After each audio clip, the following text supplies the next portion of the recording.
আলহামদুলিল্লাহি রাব্বিল আলামিন ওয়াসসালাতু ওয়াসসালামু আলা আশরাফিল আমবিয়াই ওয়াল মুরসালিন ওয়া আলা আলিহি ওয়া আসহাবিহি আজমাইন।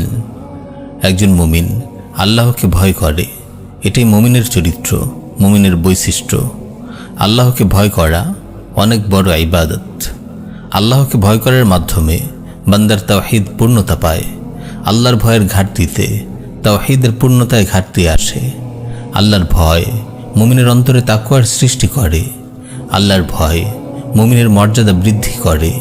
আল্লাহর ভয় মুমিনের জন্য জান্নাতের পথ সহজ করে দেয়।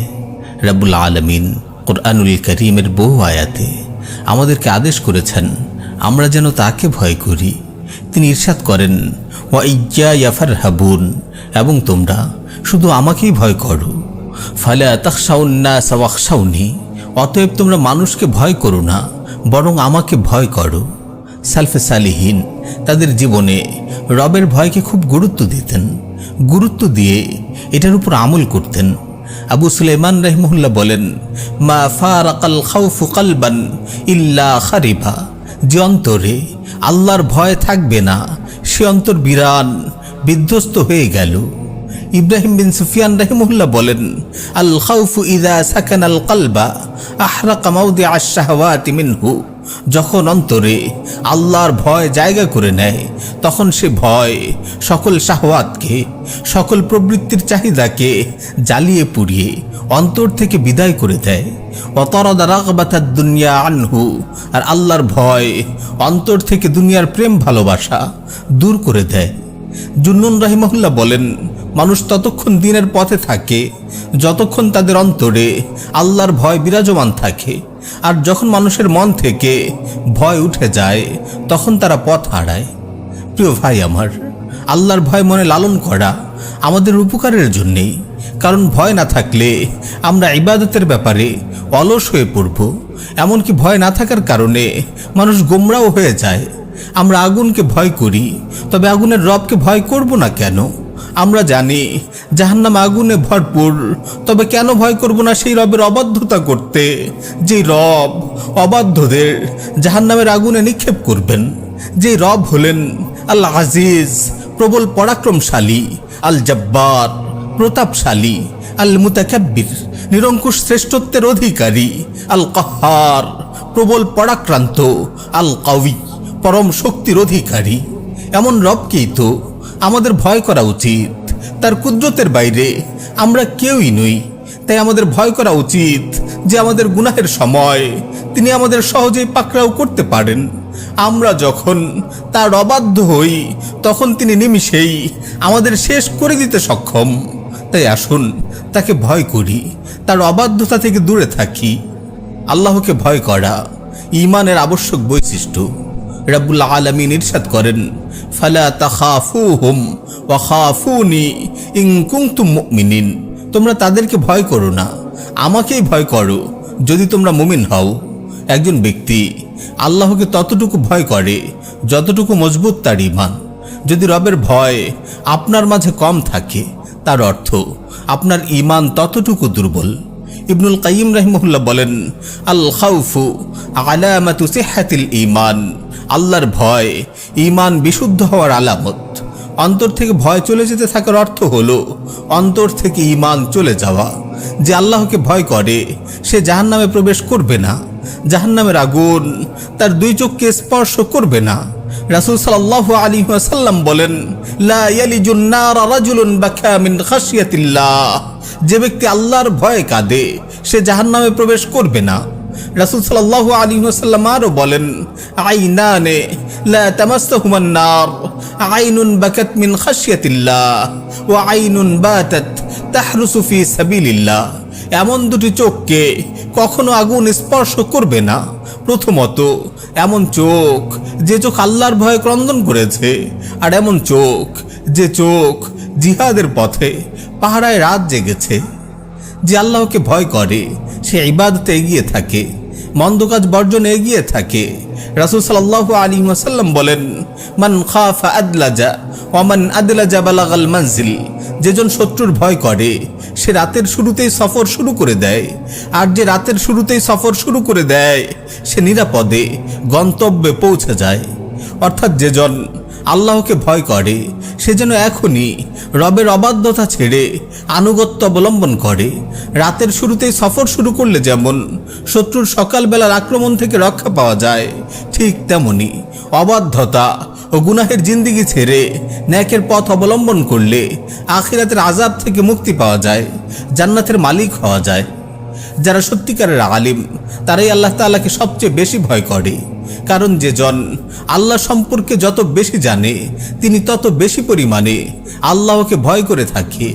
রাব্বুল আলামিন ইরশাদ করেন, ইন্নামা ইয়াখশাল্লাহা মিন ইবাদিহিল উলামা, আল্লাহর বান্দাদের মধ্যে তারাই তাকে ভয় করে যারা জ্ঞানী। ফেরেশতাগণ যারা আল্লাহর অবাধ্যতা করে না কখনো, তারাও আল্লাহর বরত্ব ও শ্রেষ্ঠত্বের ভয়ে সদা কম্পিত থাকে। আল্লাহ সুবহানাহু ওয়া তাআলা বলেন, ওয়া হুম মিন খাশিয়াতিহি মুশফিকুন, তারা তার ভয় ও সম্মানে ভীত সন্ত্রস্ত। এই হচ্ছে ফেরেশতাদের অবস্থা, যারা কখনো গুনার কাজ করে না, অথচ অনেক মুসলিম গুনাহ করেও গুনাহকে কিছুই মনে করে না। প্রতিনিয়ত গুনাহ করে যাওয়া ও গুনার পরিণতি কি হবে এ নিয়ে তাদের কোনো ভ্রুক্ষেপ নেই। অথচ প্রকৃত মুমিন এমন নয়। যেমনি ইবনে মাসউদ রাদিয়াল্লাহু তাআলা আনহু বলেন, মুমিন যখন তার গুনাহ দেখে তখন সে নিজেকে মনে করে সে যেন একটা পাহাড়ের নিচে বসে আছে, যে কোনো সময় পাহাড়টি তার উপর ধসে পড়তে পারে আর সে পাহাড়ের নিচে চাপা পড়ে চূর্ণ বিচূর্ণ হয়ে যাবে। আর পাপী তার গুনাহকে মনে করে তার গুনাহ হলো নাকে বসা মাছির মতো, যখনই সে হাত ফিরিয়ে মাছি তাড়াবে তখনই মাছি উড়ে চলে যাবে। গুনাহকে এভাবে ছোট ও নগণ্য মনে করা বর্তমানে ভয়াবহ আকারে ছড়িয়ে পড়ছে। এমন মনোভাব মহামারীর মতো সবাইকে গ্রাস করছে। অথচ রাসূলুল্লাহ সাল্লাল্লাহু আলাইহি ওয়াসাল্লাম আমাদেরকে এমন হওয়া থেকে সতর্ক করেছেন। তিনি আমাদেরকে কাঁদতে বলেছেন, আল্লাহর ভয়কে অন্তরে লালন করতে বলেছেন। উকবা বিন আমির আল জুহানী রাদিয়াল্লাহু তাআলা আনহু বলেন, আমি বললাম, ইয়া রাসূলুল্লাহ, মুক্তি কোন পথে? তিনি ইরশাদ করলেন, আমসিক আলাইকা লিসানাক, তোমার জবানকে সংযত রাখো, ওয়াল ইয়াসাকা বাইতুক, ঘরে থাকার সময়কেও ইবাদতের কাজে লাগাও, ওয়াবকি আলা খাতিআতিক, তোমার গুনার জন্য লজ্জিত হও, সত্যিকার অর্থে লজ্জিত হয়ে কাঁদো, সত্যিকার তাওবা করো। সাহাবায়ে কেরাম রাদিয়াল্লাহু আনহুম ইবাদত আনুগত্যে এতটা অগ্রগামী, এতটা বেশি ইবাদত করা সত্ত্বেও তারা সর্বদা ভয়ে থাকতেন, সর্বদা তারা সতর্ক থাকতেন যেন তাদের সেসব ইবাদত আনুগত্য তাদেরকে ধোঁকায় ফেলে আত্মতৃপ্তি ও আত্মমুগ্ধতা ইত্যাদিতে লিপ্ত না করতে পারে। ওমর বিন খাত্তাব রাদিয়াল্লাহু আনহু এক রাতে তিনি মদিনায় বের হলেন টহল দেওয়ার জন্য। একজনের ঘরের পাশ দিয়ে যাওয়ার সময় শুনলেন সে ব্যক্তিটি সালাতে তিলাওয়াত করছে। তিনি কিছুক্ষণের জন্য দাঁড়ালেন একটু তিলাওয়াত শুনবেন বলে। সালাতরত ব্যক্তি পড়ছিলেন, ওয়াত্তুর, এভাবে পড়তে পড়তে তিনি এই আয়াত পড়লেন, ইন্না আযাবা রাব্বিকা লাওয়াকি' মা লাহু মিন দাফি', তোমার প্রতিপালকের আযাব অবশ্যই সংঘটিত হবে, তা কেউ প্রতিরোধ করতে পারবে না। তখন ওমর রাদিয়াল্লাহু তাআলা আনহু কসম করে বলে উঠলেন, ওয়ারাব্বিল কাবা, এটা অবশ্যই সত্য। তারপর তিনি তার বাহন থেকে নেমে গেলেন, একটা দেয়ালে ঠেস দিয়ে দাঁড়ালেন, কিছুক্ষণ সেভাবেই বেহুশ হয়ে রইলেন। একটু পর কিছুটা হুঁশ ফিরলে ঘরে ফিরে গেলেন। দীর্ঘ 1 মাস মানুষেরা তার সেবা করে গেল, কেউই তখনও জানতো না যে আসলে কোন রোগে তিনি এতটা অসুস্থ হয়ে পড়েছেন। অন্য বর্ণনা এসেছে, ওমর রাদিয়াল্লাহু তাআলা আনহু যখন শুনলেন, ইন্না আযাবা রাব্বিকা লাওয়াকি' মা লাহু মিন দাফি', তোমার প্রতিপালকের আযাব অবশ্যই সংঘটিত হবে, তা কেউ প্রতিরোধ করতে পারবে না, তখন তার দীর্ঘশ্বাস শুরু হয়ে যায়। 20 দিন পর্যন্ত তিনি হাঁপানির কষ্টে ভুগতে থাকেন, পেরেশান ব্যক্তির মতো দীর্ঘশ্বাস ছাড়তে থাকেন। উম্মুল মুমিনিন উম্মু সালামা রাদিয়াল্লাহু আনহা বলেন, আব্দুর রহমান বিন আউফ তার কাছে এসে বললেন, আমার মা, আমার ভয় হয় আমার সম্পদের আধিক্য আমাকে শেষ করে দেয় কিনা। কুরাইশদের মধ্যে সবার চেয়ে আমারই সম্পদ বেশি। তখন উম্মু সালামা রাদিয়াল্লাহু আনহা বলেন, হে প্রিয় ছেলে, তাহলে আল্লাহর রাহে দান করে নিজের ভয় লাঘব করো, গুনাহকে তাড়া, অনেক গুরুতর মনে করতেন। গুনাহ করা, গুনার পরিণতি সম্পর্কে সম্যক অবগত ছিলেন তারা গুনাহকে তো অনেক বেশি ঘৃণা করতেনই, গুনার পরিণতি যেন তাদের সামনে স্পষ্টভাবে ভেসে উঠত। তাই তো তারা আল্লাহকে ভয় করার ক্ষেত্রে সবার চেয়ে অগ্রগামী ছিলেন। রাসূল সাল্লাল্লাহু আলাইহি ওয়াসাল্লামের সময়ের কথা, এক সাহাবী রমাদানে তার স্ত্রীর সাথে মিলিত হলেন। তারপর তিনি নিজেই অনুশোচনা করে বলেন, হালাকতু, হায় হায়, আমি তো ধ্বংস হয়ে গেলাম। অন্য রিওয়ায়াতে এসেছে, ইহতারাকতু, হায় আমার কি উপায়, আমার জন্য তো জাহান্নামের আগুনে পোড়া অনিবার্য হয়ে গেল। ইবনু সাদ বর্ণনা করেন মুসলিম বিন বশির থেকে, তিনি বলেন, আবু হুরায়রা রাদিয়াল্লাহু তাআলা আনহু তার ইন্তিকালের অসুস্থতার সময় কাঁদছিলেন। বলা হলো, আপনি কাঁদছেন কেন? আপনি তো আল্লাহর রাসূলের সাহাবী। আবু হুরায়রা রাদিয়াল্লাহু তাআলা আনহু বললেন, আমি তোমাদের দুনিয়া হারানোর কারণে কাঁদছি না, বরং আমি কাঁদছি কারণ আমার সফর অনেক দূরের, কিন্তু পাথেও সামান্য। আমি এমন একটা উঁচু স্থানে পৌঁছেছি যা ঢালুর দিকে নেমে গেছে, সেটা থেকে হয় জান্নাতের দিকে অথবা জাহান্নামের দিকে। আমি জানি না আমাকে কোথায় নিয়ে যাওয়া হবে।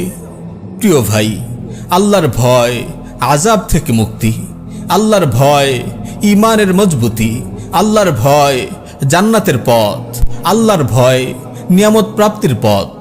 এক্ষেত্রে একটি বিষয় মনে রাখতে হবে, যে বিষয়ে হাফিজ ইবনে রজব রাহিমাহুল্লাহ বলেছেন, আল্লাহকে ভয় করতে হবে প্রকাশ্যে ও গোপনে, উভয় অবস্থায়। মানুষের মাঝে এমন অনেক মানুষ আছে যারা প্রকাশ্যে তো আল্লাহর ভয় অবলম্বন করে, সে অনুযায়ী কাজ করে, কিন্তু অপ্রকাশ্যে গোপনে তার ভয় কেন যেন হারিয়ে যায়। এমন হওয়া অনেক বড় বিপজ্জনক। তাই সাবধান হই। যারা গোপনেও আল্লাহকে ভয় করে, আল্লাহ তাদের প্রশংসা করেছেন। তিনি ইরশাদ করেন, আল্লাযীনা ইয়াখশাউনা রাব্বাহুম বিল গায়বি ওয়া হুম মিনাস সাআতি মুশফিকুন। মুত্তাকি তো তারাই যারা না দেখেই তাদের প্রতিপালককে ভয় করে, আর তারা কিয়ামত সম্পর্কে ভীতশঙ্কিত। রব্বুল আলামিন আরো ইরশাদ করেন, ইন্নাল্লাযীনা ইয়াখশাউনা রাব্বাহুম বিল গায়বি লাহুম মাগফিরাতুন ওয়া আজরুন কাবীর। যারা তাদের প্রতিপালককে না দেখেই ভয় করে, তাদের জন্য আছে ক্ষমা আর মহা পুরস্কার। আল্লাহ তাআলা বলেন, ওয়া আম্মা মান খাফা মাকামা রাব্বিহি ওয়া নাহান নাফসা আনিল হাওয়া। পক্ষান্তরে যে স্বীয় রবের সামনে উপস্থিত হওয়ার ভয় রাখে এবং কুপ্রবৃত্তি হতে নিজেকে বিরত রাখে, ফাইন্নাল জান্নাতা হিয়াল মাওয়া, জান্নাতই হবে তার বাসস্থান। আল্লাহ তাআলা আমাদেরকে সেই সব মুমিনদের অন্তর্ভুক্ত করুন যারা তাকে ভয় করে, প্রকাশ্যে অপ্রকাশ্যে তার ভয়ে ভীত থাকে। আমিন। ওয়া আখিরু দাওয়ানা আনিল হামদুলিল্লাহি রাব্বিল আলামিন।